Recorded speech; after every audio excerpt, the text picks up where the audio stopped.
When life leaves you empty, when your soul is weary and you can't take one more step, this prayer is for you. God sees your struggle. He hears your silent cries. You're not alone. Let this message and prayer fill you with strength, peace, and unshakable faith. Life breaks us in ways we don't expect. One moment we're steady, confident, convinced we've got things under control, and in the next we find ourselves unable to take another step. Our strength drained, our hearts overwhelmed. It's in those moments, the ones no one else sees, where our faith is tested, where we feel as if we're shouting into silence, asking, "Where is God now?" But weakness, as much as it feels like failure, is not a curse. It's an invitation to stop pretending we're self-sufficient and start recognizing the truth. We were never meant to do this alone. Isaiah 41:10 reminds us, "Do not fear, for I am with you. Do not be dismayed, for I am your God. I will strengthen you and help you. I will uphold you with my righteous right hand." That is not a metaphor. That is a promise. When everything around us collapses, when the job is lost, when the diagnosis comes, when betrayal pierces deeper than words can reach, God does not stand at a distance waiting for us to figure it out. He steps in, not always in the way we expect, not always with instant answers, but always with presence. Always with love. It's easy to trust God when life flows smoothly. When prayers are answered quickly, when relationships thrive, when the bank account is stable and our health is good. But the real test of faith isn't in comfort, it's in chaos. It's in the valley where shadows loom and silence feels loud. That's where we learn what we truly believe. That's where we discover if our faith is built on sand or on the rock that can withstand the storm. So what happens when we hit that wall? When exhaustion becomes our companion, when hope feels like a concept rather than a reality? That's when we remember that we are not called to be strong all the time. We are called to surrender. We are called to cry out like David did in Psalm 61. "From the ends of the earth I call to you as my heart grows faint. Lead me to the rock that is higher than I." That rock is not an idea, it's a person. It's Christ. The one who stood silent before his accusers. The one who prayed in the garden, "If it is possible, let this cup pass from me," and still submitted to the Father's will. You see, our culture worships strength. We admire independence, resilience, stoicism. But God doesn't work within the boundaries of cultural admiration. He doesn't wait for us to clean up before we come to him. He meets us in the mess, in the middle of our doubt, in the thick of our fears. He doesn't despise our weakness, he dwells there. Paul said in 2 Corinthians 12:9, "My grace is sufficient for you, for my power is made perfect in weakness." That's not poetic fluff, that's strategy. God waits until our hands are empty so that he can fill them with what truly lasts. There's something holy about brokenness, not because pain is noble in itself, but because it cracks open the layers we hide behind. It reveals what we really trust. When you've run out of explanations, when your prayers turn from eloquence to groans, you begin to encounter a God who doesn't require perfection, only honesty. The most powerful prayers are sometimes just 3 words: "Lord, help me." Peter knew this, bold, brash Peter, who had the faith to step out of a boat in the middle of a storm. But even he sank.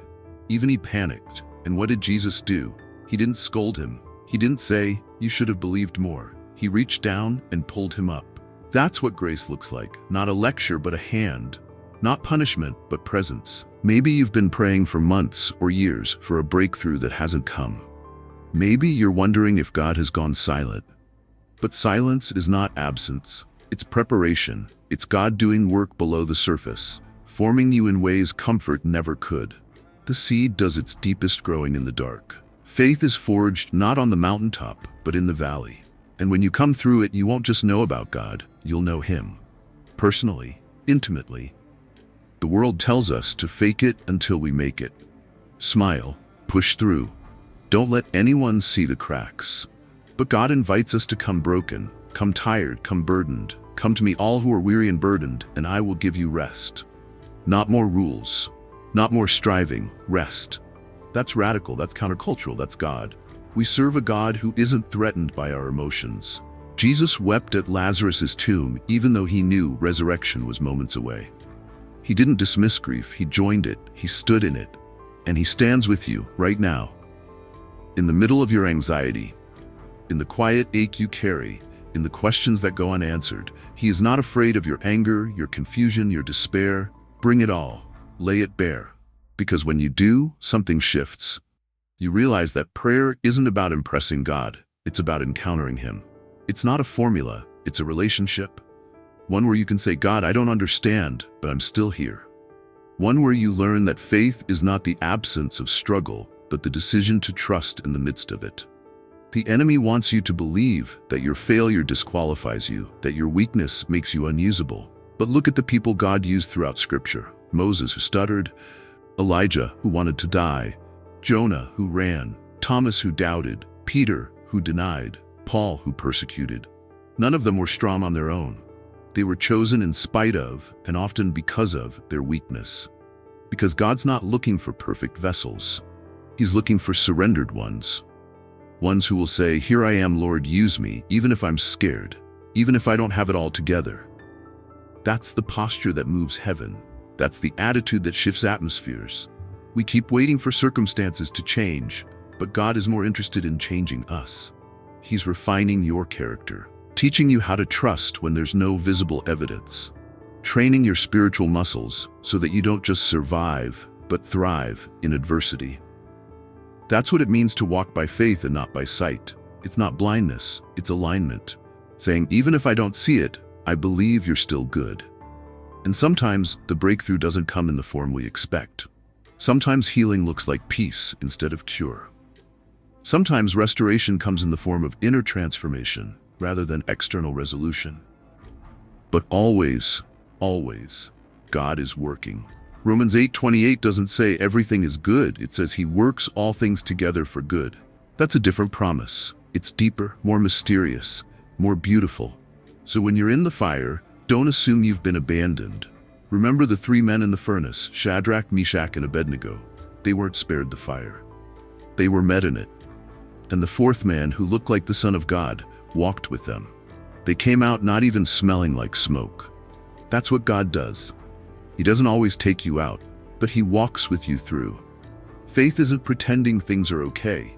It's believing God is still good even when they're not. It's clinging to His promises in the dark. It's declaring victory when defeat seems imminent.